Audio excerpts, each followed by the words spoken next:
بسم الله الرحمن الرحيم. الحمد لله وحده، والصلاة والسلام على من لا نبي بعده.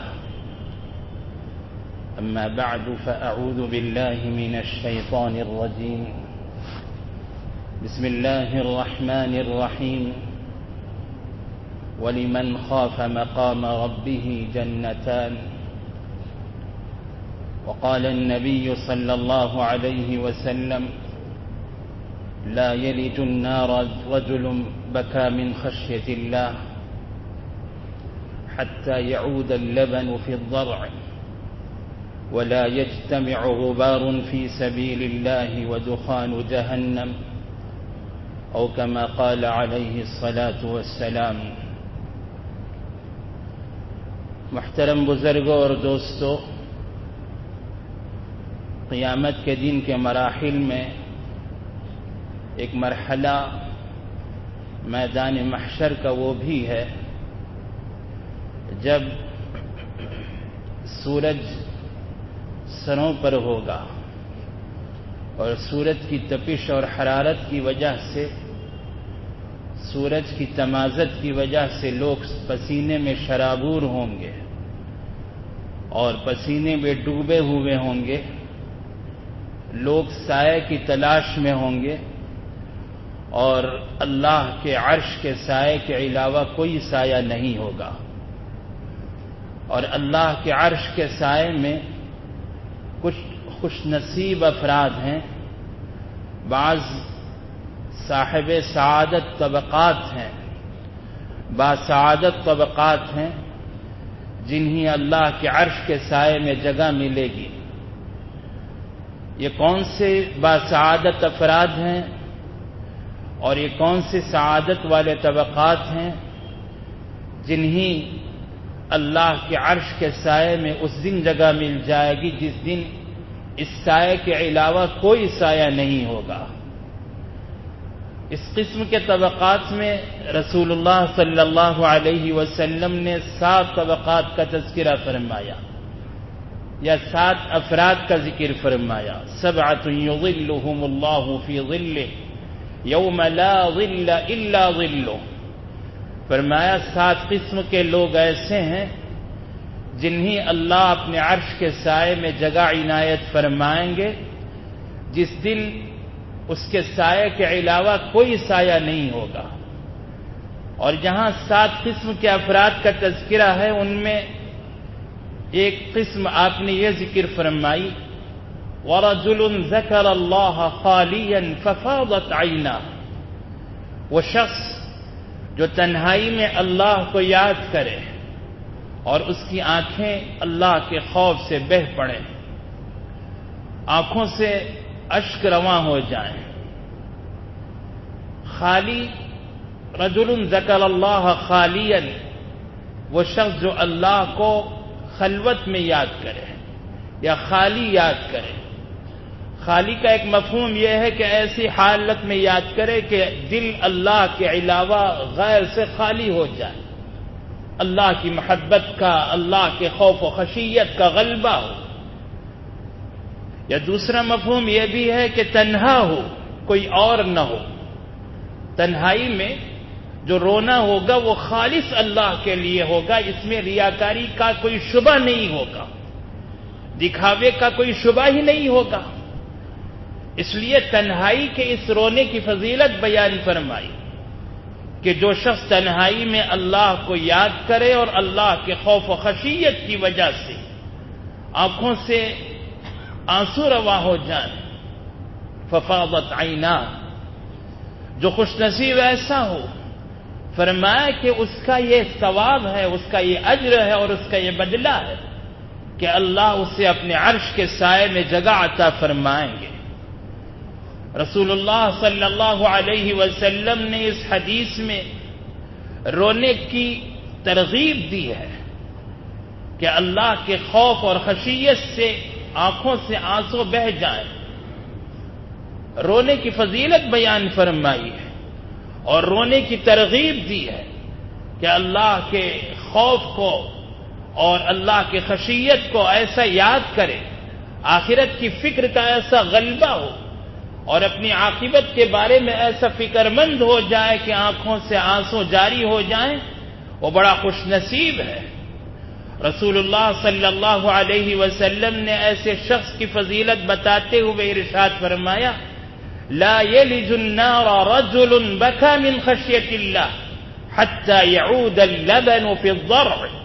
فرمایا جس طرح دودھ تھن سے باہر آ جائے تو پھر اس دودھ کا تھن میں واپس لوٹ کر جانا ناممکن ہے، اسی طریقے سے اگر کوئی اللہ کے خوف اور خشیت کی وجہ سے رو پڑے تو وہ شخص جہنم میں داخل نہیں ہوگا۔ اللہ کے ڈر سے رونے کی یہ فضیلت ہے کہ جو آنکھیں اللہ کے ڈر کی وجہ سے، خوف کی وجہ سے اللہ کے عذاب کے ڈر کر رو پڑیں، وہ شخص کبھی جہنم میں داخل نہیں ہوگا۔ جس طرح دودھ تھن سے نکلنے کے بعد پھر تھن میں واپس نہیں لوٹتا، اسی طریقے سے ایسا شخص جہنم میں نہیں جا سکتا۔ اور آگے ارشاد فرمایا، وَلَا يَجْتَمِعُ غُبَارٌ فِي سَبِيلِ اللَّهِ وَدُخَانُ جَهَنَّمَ۔ اللہ کی راہ میں نکلنے کے بعد جو گرد و غبار جسم پر پڑے وہ اور جہنم کا دھواں دونوں ایک جگہ جمع نہیں ہو سکتے۔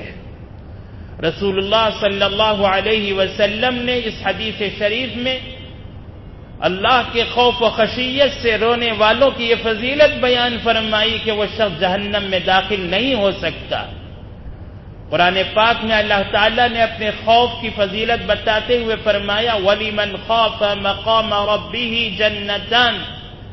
جو شخص اپنے پروردگار کے سامنے کھڑے ہونے سے ڈرے اس کے لیے دو جنتیں، اللہ کے سامنے پیشی، اللہ کے سامنے حاضر ہو کر اپنی زندگی بھر کا حساب و کتاب پیش کرنا، اور آخرت کی فکر، جنت کی ترغیب، جہنم کا ڈر، عذاب قبر کا خوف، اللہ تعالیٰ کے عذاب اور اللہ کی پکڑ کا ڈر، ان چیزوں سے جو ڈر جائے، جس کے اندر خوف اور خشیت آ جائے، اللہ نے اس کے لیے دو جنتوں کے وعدے فرمائے ہیں۔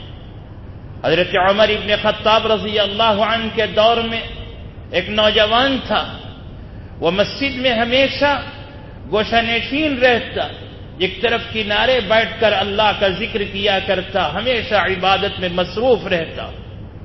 حضرت عمر فاروق رضی اللہ عنہ اس نوجوان سے بڑی محبت فرماتے تھے۔ علامہ ابن عساکر رحمہ اللہ نے تاریخ دمشق میں اس واقعے کو نقل فرمایا ہے کہ اس نوجوان، نیک اور صالح نوجوان کا بوڑھا باپ بھی زندہ تھا، اور وہ اپنے بوڑھے باپ کے ملاقات کے لیے روزانہ عشاء کے بعد مسجد سے نکلتا اور سیدھے اپنے والد کے گھر پہنچتا تھا، اپنے والد سے ملاقات کرتا، بوڑھے باپ سے ملاقات کر کے ان سے بات چیت کر کے پھر ان کی خیریت معلوم کر کے واپس لوٹا کرتا تھا۔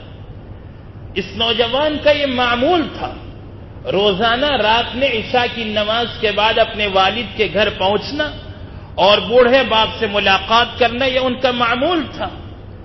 اور جس راستے سے اس نوجوان کا آنے جانا تھا، اس راستے میں ایک نوجوان دوشیزہ رہا کرتی تھی۔ وہ نوجوان لڑکی اس نوجوان لڑکے پر فریفتہ ہو گئی، اس کی عاشق بن گئی اور اسے دل دے بیٹھی۔ پھر اس کے بعد اس نے اپنا یہ معمول بنا لیا کہ روزانہ عشاء کے بعد وہ عورت، وہ لڑکی، وہ نوجوان خوبصورت لڑکی دروازے پر کھڑی ہو جاتی اور اس نوجوان کو بہکانے کی کوشش کرتی۔ وہ نوجوان اپنی نظر نیچے رکھے ہوئے آگے بڑھ جاتا، ایک دن، 2 دن، آخر روزانہ کا یہ معمول ہو گیا۔ روزانہ یہ نوجوان مسجد سے نکلتا، اپنے بوڑھے باپ کے گھر جاتا اور راستے میں یہ لڑکی اپنے گھر کے دروازے پر کھڑے ہو کر اس نوجوان کو بہکانے کی کوشش کرتی، اور وہ نوجوان نظریں نیچے جمائے ہوئے آگے بڑھ جاتا۔ ایک دن شیطان کا غلبہ ہوا، نوجوان کے دل میں بھی خیال آیا، لڑکا سوچنے لگا چلو آج اس کی دعوت قبول ہی کر لیں۔ اس کے قدم اس لڑکی کے گھر کی طرف بڑھنے لگے، اور جیسے وہ لڑکی کے گھر کی طرف بڑھ رہا تھا تو لڑکی گھر کے اندر چلی گئی اور یہ بھی پیچھے داخل ہو رہا تھا۔ لڑکی پہلے گھر میں داخل ہو گئی، اس لڑکی کے پیچھے یہ اسی لڑکی کے گھر میں اندر داخل ہو رہا تھا کہ اچانک اسے قرآن پاک کی ایک آیت کریمہ یاد آئی، ان الذين اتقوا اذا مسهم طائف من الشيطان تذكروا فاذا هم مبصرون، کہ بے شک وہ لوگ جو اپنے پروردگار سے ڈرتے ہیں جب شیطان کی طرف سے ان کو کوئی کچوکا لگتا ہے، شیطان کی طرف سے ان کو جب دھوکہ ہو جاتا ہے تو اچانک وہ چونک جاتے ہیں اور ان کی آنکھیں کھل جاتی ہیں اور وہ پھر فوراً اپنے گناہ سے پلٹ جاتے ہیں۔ جب یہ آیت اسے یاد آئی تو اس آیت کے یاد آنے کے ساتھ ہی وہ شخص اللہ کی محبت اور اللہ کے خوف سے ایسا مغلوب ہوا اور اس پر اللہ کا خوف ایسا طاری ہوا کہ وہیں وہ بے ہوش ہو کر گر پڑا۔ جب لڑکی نے دیکھا کہ نوجوان لڑکا اس کے گھر کے دروازے پر بے ہوش ہو کے گر پڑا ہے تو اسے ڈر ہونے لگا کہ کہیں مجھ پر الزام نہ آ جائے۔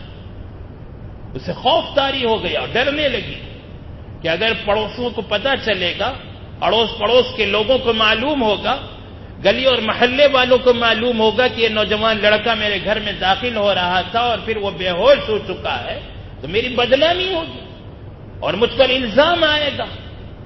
اس لیے اس لڑکی نے جلدی سے اپنی باندی کو آواز دی اور باندی کو اپنی لونڈی کو ساتھ لے کر اس نوجوان لڑکے کو دونوں نے مل کر اٹھایا اور کسی طرح اٹھا کر اسے اس کے گھر کے دروازے پر ڈال دیا۔ اس کے والد کے گھر کا جو دروازہ تھا وہاں لے جا کر اسے ڈال دیا اور نوجوان لڑکا وہاں اپنے والد کے دروازے پر بے ہوش پڑا رہا، بہت دیر بے ہوش پڑا رہا۔ اور یہاں بوڑھا باپ اپنے بیٹے کے آنے کا انتظار کر رہا تھا کہ میرے فرزند ابھی تشریف لائیں گے۔ بہت دیر ہو گئی، بیٹا نہیں آیا، باپ فکر مند ہو گیا۔ بوڑھا باپ اپنے گھر سے نکلا اپنے بیٹے کی تلاش میں اور جب گھر کے دروازے تک آیا دیکھا بیٹا بے ہوش پڑا ہے۔ اپنی بیوی کو آواز دی، اپنے گھر والوں کو بلایا اور پھر اس بیٹے کو اٹھا کر اندر لے گیا۔ بیچ رات میں اس بچے کو ہوش آیا۔ اس نوجوان لڑکے نے آنکھیں کھولی، باپ نے پوچھا بیٹا کیا ہوا؟ بیٹے نے بتایا ابا جان میں روزانہ جب آیا کرتا تھا راستے میں وہ لڑکی مجھے بہکایا کرتی تھی، آج مجھ پر شیطان کا غلبہ ہو گیا، میں اس کی طرف قدم بڑھانے لگا، گھر کے اندر داخل ہو رہا تھا کہ مجھے اللہ کے کلام پاک کی ایک آیت کریمہ یاد آ گئی، فوراً میں بے ہوش ہو گیا اللہ کے خوف کی وجہ سے، اللہ کے ڈر کی وجہ سے۔ ابا جان نے پوچھا بیٹے وہ کون سی آیت ہے؟ بیٹے نے آیت پڑھ کے سنائی، ان الذین اتقوا اذا مسهم طائف من الشیطان تذکروا فاذا هم مبصرون۔ جب والد نے بوڑھے باپ نے یہ آیت سنی تو باپ نے کہا واقعی اس میں اللہ تعالیٰ نے ایک نصیحت فرمائی ہے۔ بیٹا تھوڑی دیر تک یہ قصہ سناتا رہا، پھر اس پر بے ہوشی کا غلبہ ہو گیا۔ جب نوجوان بے ہوش ہوا پھر اس کے بعد پانی کے چھینٹے دیے گئے، اسے اٹھانے کی کوشش کی گئی، اس کی بے ہوشی کو دور کرنے کی کوشش کی گئی، لیکن اس وقت تک وہ مر چکا تھا۔ اس کی روح اس قبض عنصر سے پرواز کر چکی تھی، اس نے اللہ کے خوف میں اپنی جان دے دی۔ حضرات علماء نے لکھا کہ یہ واقعہ بالکل مستند واقعہ ہے اور صحیح واقعہ ہے۔ راتوں رات گھر والوں نے اسے دفن کیا، اس لیے کہ اس وقت معمول یہی تھا کہ جب بھی کسی کی وفات ہو جائے تو اس کی تدفین میں تاخیر نہیں کی جاتی تھی، کسی کا انتظار نہیں کیا جاتا تھا۔ جب نوجوان رات میں انتقال کر گیا تو اس کی نماز جنازہ پڑھی گھر والوں نے اور تدفین کر دی۔ صبح حضرت عمر فاروق رضی اللہ عنہ کو پتہ چلا کہ اس نوجوان کی وفات ہو گئی ہے۔ وہ بوڑھے باپ کی خدمت میں تعزیت کے لیے حاضر ہوئے امیر المؤمنین حضرت عمر رضی اللہ عنہ، اور اس بوڑھے باپ کی تعزیت کی اور شکایت فرمائی کہ تم نے مجھے اطلاع کیوں نہیں دی؟ فرمایا امیر المؤمنین رات کا وقت تھا اور رات کے وقت ہم کسے اطلاع کرتے، ہم نے خود نماز جنازہ پڑھی اور دفن کر دیا۔ حضرت عمر فاروق رضی اللہ عنہ نے فرمایا مجھے اس کی قبر پر لے چلو.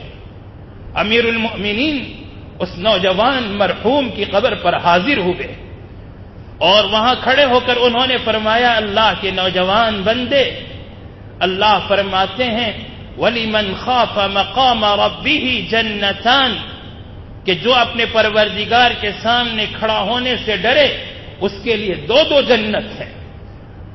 قبر کے اندر سے آواز آئی، بالکل صحیح واقعہ، قبر کے اندر سے آواز آئی یا عمر قد اعطانیها ربی فی الجنہ، یا عمر قد اعطانیها ربی فی الجنہ، اللہ نے مجھے جنت میں یہ مقام عطا فرما دیا اور مجھے جنت کا یہ مقام حاصل ہو چکا ہے. اندر سے آواز آئی. اس نوجوان نے فرمایا کہ عمر امیر المؤمنین، اللہ کے اس خوف کی برکت سے اللہ نے مجھے دو جنتیں عطا فرما دی ہیں، اور اللہ نے جو وعدہ سورہ رحمان کی اس آیت کریمہ میں فرمایا ہے وہ وعدہ میرے حق میں سچ ثابت ہو چکا ہے. اللہ کے خوف کا یہ مقام ہے، اللہ کے ڈر کی یہ فضیلت ہے کہ جو شخص اللہ کے ڈر سے روئے اور اس کی آنکھوں سے آنسو جاری ہو جائے، رسول اللہ صلی اللہ علیہ وسلم نے اس کی فضیلت بیان فرمائی کہ وہ جہنم میں داخل نہیں ہو سکتا ہے. رسول اللہ صلی اللہ علیہ وسلم کے ریش مبارک میں، آپ کی مبارک داڑھی میں، بالوں میں سفیدی نظر آ رہی تھی. حضرت ابو بکر صدیق رضی اللہ عنہ نے، سیدنا عمر فاروق رضی اللہ عنہ نے، حضرات صحابہ رضی اللہ عنہم اجمعین نے پوچھا یا رسول اللہ، انہیں رنج ہو رہا تھا، اظہار رنج کے ساتھ میں سوال فرمایا کہ آپ میں بڑھاپا دکھائی دے رہا ہے، بالوں میں سفیدی نظر آ رہی ہے.